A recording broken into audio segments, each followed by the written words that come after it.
روزہ کا مقصد اور اہم مسائل۔ سوال: روزوں کی فرضیت کا مقصد کیا ہے؟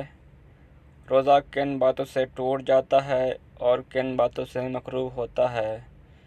چیدہ مسائل بیان فرما دیجیے۔ جواب: ارشاد باری تعالیٰ ہوا، اے ایمان والو، تم پر روزے فرض کیے گئے جیسے اگلوں پر فرض ہوئے تھے کہ کہیں تمہیں پرہیزگاری ملے۔ معلوم ہوا کہ روزوں کی فرضیت کا مقصد تقویٰ اور پرہیزگاری کا حصول ہے، جو کہ انسان کا مقصد حیات بھی ہے۔ انسان اس دنیا میں آ کر اس کی رنگینیوں میں کھو گیا اور اپنے مقصد حیات کو بھول کر کھانے پینے اور نفسانی خواہشات کی تکمیل کو زندگی کا مقصود سمجھ بیٹھا۔ اس کی تمام کوششیں پیٹ بھرنے اور نفس پروری میں صرف ہونے لگیں۔ اسے خواب غفلت سے جگانے کے لیے اللہ تعالیٰ نے 1 ماہ کے روزے فرض کیے تاکہ انسان یہ جان لے کہ اس کی زندگی کا اصل مقصد کھانا پینا ہی نہیں بلکہ اصل مقصود تقویٰ ہے۔ جب روزے کی حالت میں بندہ حلال کھانا پینا حکم الہی کی تکمیل میں ترک کر دیتا ہے تو روز زبان حال سے اسے یہ درس دیتا ہے، اے روزہ دار، جب تو نے حلال چیزیں اپنے رب کے حکم سے ترک کر دیں تو وہ چیزیں جنہیں تیرے رب نے ہمیشہ کے لیے حرام کر دیا تو ان کے ارتکاب سے بھی باز رہنا۔ اس ضمن میں ایک اور بات قابل غور ہے کہ وہ یہ کہ نماز بعض ارکان کے ادا کرنے کا نام ہے۔ زکوٰۃ کسی مستحق کو دینے سے ادا ہوتی ہے۔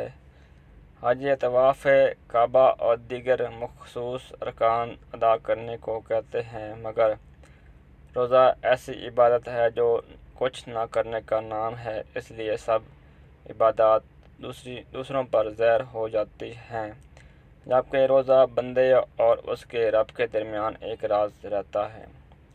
یہ ممکن ہے کہ کوئی ریاکار چھپ کر کھاتا پیتا رہے اور لوگوں کے سامنے خود کو روزہ دار ظاہر کرے، مگر روزہ دار یار کاری کے کھانا پینا نہیں چھوڑتا۔ اس لیے رب تعالیٰ نے فرمایا، روزہ میرے لیے ہے اور میں ہی اس کا اجر دوں گا۔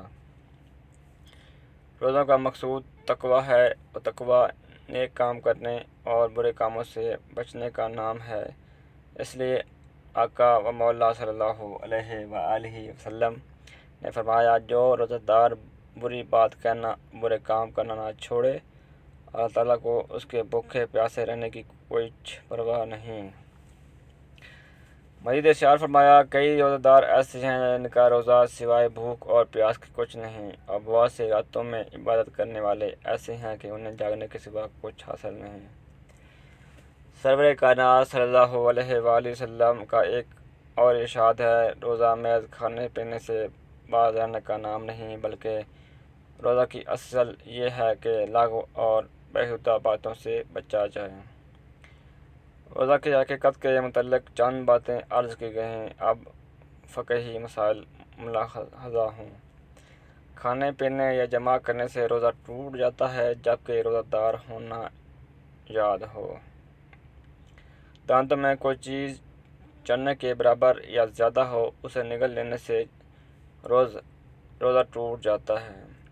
قصداً منہ بھر کر کے کرنے سے روزہ ٹوٹ جاتا ہے جبکہ روزہ دار ہونا یاد ہو۔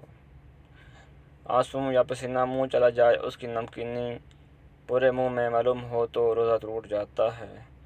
اگر دانتوں سے خون نکلے اور اس کا ذائقہ حلق میں محسوس ہو تو روزہ ٹوٹ جاتا ہے۔